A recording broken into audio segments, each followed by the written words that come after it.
A Capitol rioter has admitted to investigators that he was intending to use deadly violence, deadly force towards a member of Congress had they been able to cross paths. So this is according to Politico. Mark Mazza, a 56-year-old Indiana man, had brought in a loaded firearm to the Capitol riot, and that's what he's been charged with. And he had suggested to investigators that he had intended to kill House Speaker Nancy Pelosi during the chaos. So, according to charging documents in the case, 2 Capitol Police investigators visited Mazza at his home in Shelbyville, Indiana, on March 29th, and he admitted to being at the Stop the Steal rally, and later on went to the Capitol, where he had fought with police. Camera footage there shows Mazza present during the hand-to-hand combat phase of the whole thing in the Capitol's Lower West Terrace Tunnel. When talking to the investigators, and he just comes out and says this, he says, "I thought Nan and I would hit it off," meaning Nancy Pelosi. Mazza told investigators he prepared to finish their interview, and then added, "I was glad I didn't, because you'd be here for another reason, and I told my kids, if they show up, I'm surrendering.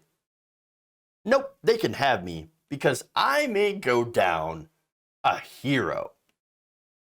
So he's just saying, like, yeah, I went there with a gun. I was going to shoot Nancy Pelosi. And hey, I'm glad I didn't run into her, because she'd be dead right now. And I would be a hero. You know what you'd be, though? You'd be the opposite of a hero. Again, there's nothing heroic about doing political violence. And look, I'm not a fan of Nancy Pelosi. She's barely holding together as it is. What kind of a hero would you be for basically murdering an unarmed, barely together old lady? Like, that's insane. That's insanity. What are you doing? But they don't care. They don't care. They don't understand. This violence is all they know. It's all they understand at this point. It's really fortunate that none of these people found any of the politicians that they were literally gunning for. Again, I don't like Nancy Pelosi. I don't like Mike Pence. Okay? I'm not a fan of either of them. I think they're destructive in their own ways politically. But I am happy that they escaped unharmed. That's not what we do here with political violence. Okay? It's not the way to solve our problems. Only as a way to defend ourselves. But again, this guy is not the only one. Though there are reports of rioters charged with carrying firearms, they have been limited. But yet still, the number has been steadily climbing of those who were armed with guns. They were armed with weapons. In fact, the former DEA agent had brandished his service weapon outside of the Capitol building. A Texas man was charged with bringing in a handgun as well. And leaders of the Oath Keepers were charged with conspiring to prevent Congress from certifying the 2020 election.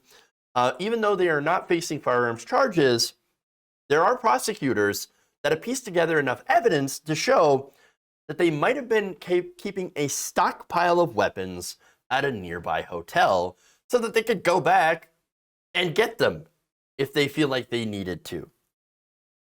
Rioters also brought knives, axes, batons, tasers, bats, poles, a crutch, and a hockey stick. Okay. Others stole police shields, used metal barricades and furniture as makeshift weapons. And that's in addition to the growing number of firearms authorities suspect were carried onto Capitol grounds. So, yeah. Well, there you go. They were not tourists. These people were not tourists at all. And I keep saying this. Not tourists. Oh no, accidental tourist. I was just in here seeing art. Oh, I was just in here protecting the muffins from the other rioters. Oh no, yeah, I totally fine. I was tasing Michael Fanone to save him from the other rioters. You know, just tasing him so that nobody else hurt him. Ridiculous, absolute ridiculousness. God damn. And let me tell you what, they should be really lucky. They are damn lucky that they were not black or indigenous. Could you imagine what they would have done to water protectors, or Black Panthers? We don't have to imagine. We had those situations where they send in to a pipeline protest maximum police force, maximum force. And they crush them. Burn tents at Occupy. And yet, Capitol, nope, you're fine. Just come on in. Oh, now, okay, now we're gonna fight now. Okay, well, sure, but we're gonna use the kids' gloves. And when charging you, we're also gonna use the kids' gloves. But again, imagine if the Black Panthers, they wouldn't have even got past the door. They would have been mowed down by Capitol Police. And you know what that is? That right there is the biggest example of white right-wing privilege. The fact that they are still alive to stand trial after what they did, that's a privilege. That is a privilege, what they have. So the worst thing here is not just the attack, it's the fact that there are people that are out there defending these people who brought weapons with the intention to use them. Again, not just handcuffs made of that, those zip tie handcuffs or anything like that. No. Actual guns, firearms. But yet you have people like Marjorie Taylor Greene, Matt Gaetz, Paul Gosar, Lauren Boebert, and of course, former President Donald Trump that continue to defend them. And you got hosts like Tucker Carlson. And then you have other hosts that are just not flat out defending them, but saying, not a big deal. No, it's small time. There are much more important things to talk about. No, I agree. There are important things to talk about, but this is also really important as well. So, just saying, don't downplay this because this was important, as well as pipe bombs, as some of you point out.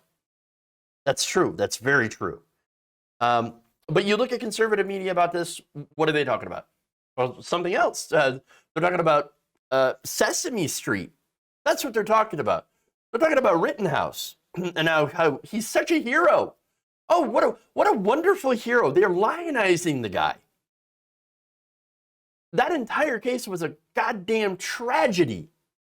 Whether or not you believe it was self-defense or you agree with the jury that he was innocent of murder, that entire thing is still a tragedy. No one should at all be lionized for this. And yet that's what they do. That's what they do. There's only a few Republicans out there. And of course, the Republicans out there are still terrible people. Let's just understand that. But they are willing to challenge this. And these are people like Liz Cheney. Again, terrible person. Don't agree with her on almost anything. But she's actually out there getting kicked off of, out of her party as a result, out of her state party, because she's not kissing Trump's ass. Adam Kinzinger. Yeah, again, not a great person politically. Don't agree with him. But he's also facing ramifications. And so, and then, of course, you have Joe Scarborough, which is very interesting because I remember talking about Joe Scarborough back in 2015, 2016, when he was kissing Donald Trump's ass. But you know what? Credit to him. He reversed course. That's actually something that I think I should give him credit for. I know, low bar, but you know what? I think we should all at this point, we all have low expectations. Okay? Low expectations. Nonetheless, I want to show you what he said about this case on his own show. So let's do that.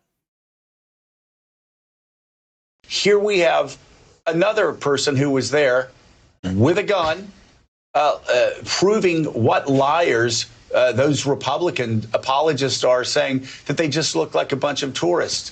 This criminal defendant said he went to January the 6th with a gun, and if he had found Nancy Pelosi, they'd be talking to him about something else completely differently. And this whole idea that people were going after Mike Pence and saying, hang Mike Pence, that somehow that was just like a football cheer or something, or people screaming, Nancy, where are you, Nancy? We're just people who, no, it's very clear this wasn't a group of tourists.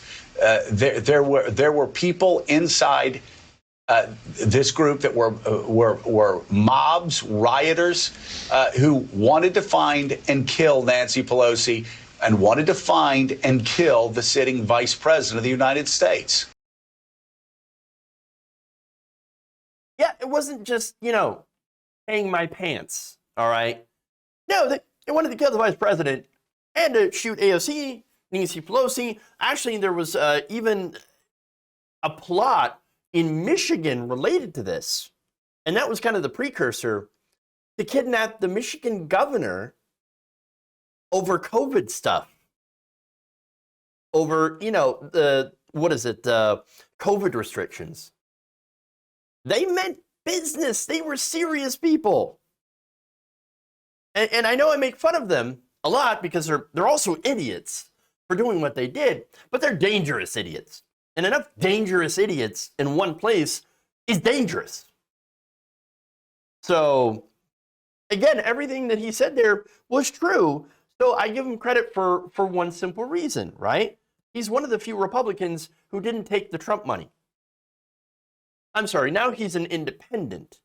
And look, as much as, again, I don't agree with a lot of the stuff that, he stands for politically, he didn't take the money. And that is really interesting. I mean, there's a lot of cash, there's a lot of money and power in embracing the Trump wing of the Republican Party. That's where the entire Republican audience went. You want to talk about audience capture? That's where it went. Now, Morning Joe did not go there. And so, again, I give him credit for that. Okay? But he's also at MSNBC. Now, MSNBC is not liberal at all. They're certainly not leftist. They're barely kind of liberal in some respects. The closest thing they have to a left perspective, or I should say a center-left perspective, is Chris Hayes. So, not really all that leftist at all. But see, here's the thing, though. Fox News was always right-wing, always conservative, except now they went hard right. They went fash right, like Tucker Carlson. Because he knows hard right is where the audience is. And so, again, Tucker Carlson, as I talked before, about before in Tucker Carlson's career, he was an absolute failure before he went to Fox. Getting fired. He was on MSNBC, he was on CNN, and he got low ratings. Super low ratings. So, then he decided, you know what I'm going to do? I'm going to pretend to be a right-wing populist. I'm going to pretend to be for the average man, the average person. Ah, yes, those regular people. I'm Swanson heir, but regular people. I'm looking out for you. Except that I don't actually look out for any of you policy-wise. I'm just going to fearmonger about immigrants and tell you that woke culture is destroying your life. Yeah. So, and look, I can't forget also the fact that there's so many never Trumpers, right? These so-called never Trumpers would, drama, it's so bad. Lindsey Graham's a great example, right? Oh, if Trump takes the party down, we're going to go down with him, right? What is Lindsey Graham doing? He's half kissing Trump's ass and then half lightly criticizing him. So, come on. They took the money. They took the money. Now, again, Joe and a few others, they didn't take the Trump money. And so I know it shouldn't be praiseworthy for people not to sell out. But at this point, again, very low expectations for media figures, especially conservative ones, and even lower for politicians. Looking at you, Chris Christie. What are you doing, dude? Like, we all know you're a clown. Oh, no, I'm going against Trump. Trump, you lost. I'm Chris Christie. I'm running for 2024. Oh, shit. No, he thinks it's going to help him run against Trump. He's only looking out for his career. He's a goofball who, again, sold out. He got completely unmanned in the most hilarious way against Trump during the 2016 primary and showed up like he was in a hostage video behind Trump, hoping he'd get a VP slot. Come on. We all see through Chris Christie. We all saw through Ted Cruz. All saw through Lindsey Graham. We know they're all in it for the clout, all in it for the money. If you enjoyed this video, please give us a like and share with your friends. You can subscribe and help out the channel by becoming a patron. It's patreon.com/Jeff Waldorf, or you can become a channel member as well by hitting the join button below.